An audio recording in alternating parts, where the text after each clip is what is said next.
And Tony Bryant told me that he was there the night of the murder, that he brought to Greenwich the two men who murdered Martha Moxley.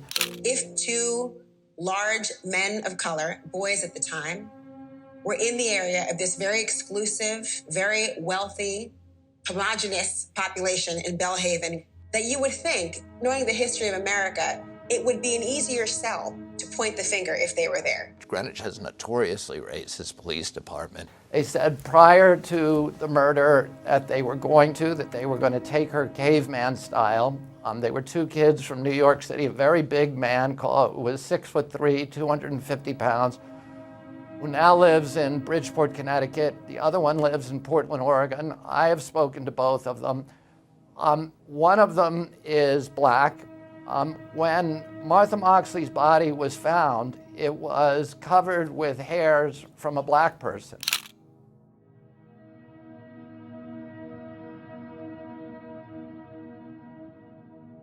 Two hairs found on Martha Moxley's body. One of them was African-American. Covered with hairs from a black person. And Adolph Hasbrook, one of these men, is African-American, and that has never been explained. Nobody's been able to offer any kind of rational explanation about how that could have happened. The other, according to the FBI crime lab, had Asian characteristics, and Burton Tinsley, the other killer, has apparently some Asian or American Indian blood.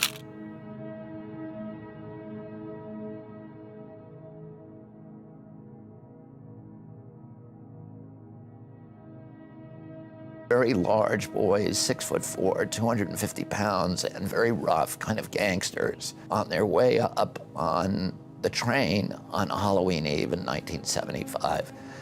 They found golf clubs in the Scakel yard, and Tony got frightened and left, and the two boys killed Martha, told them that they were going to do it, and then afterwards confessed that they had done it on numerous occasions.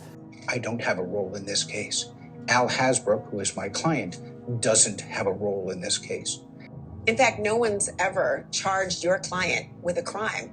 Not the state of Connecticut, not any prosecutor, no attorney general, no one in law enforcement, not a police officer has ever suggested that Al Hasbrook was involved in this case.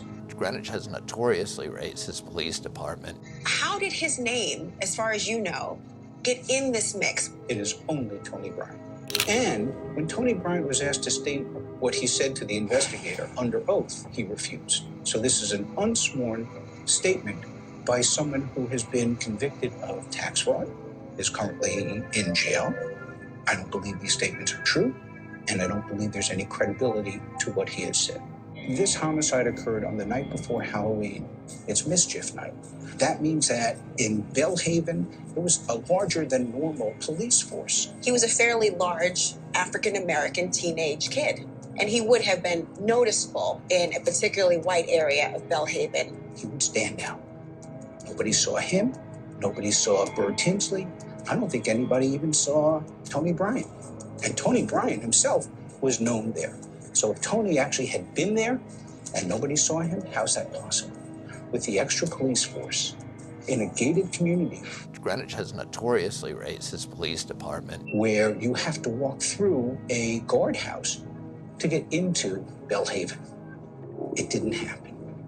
Can you imagine being a private citizen where you have reporters following you, your neighbors stare at you, strangers come up to you at your home?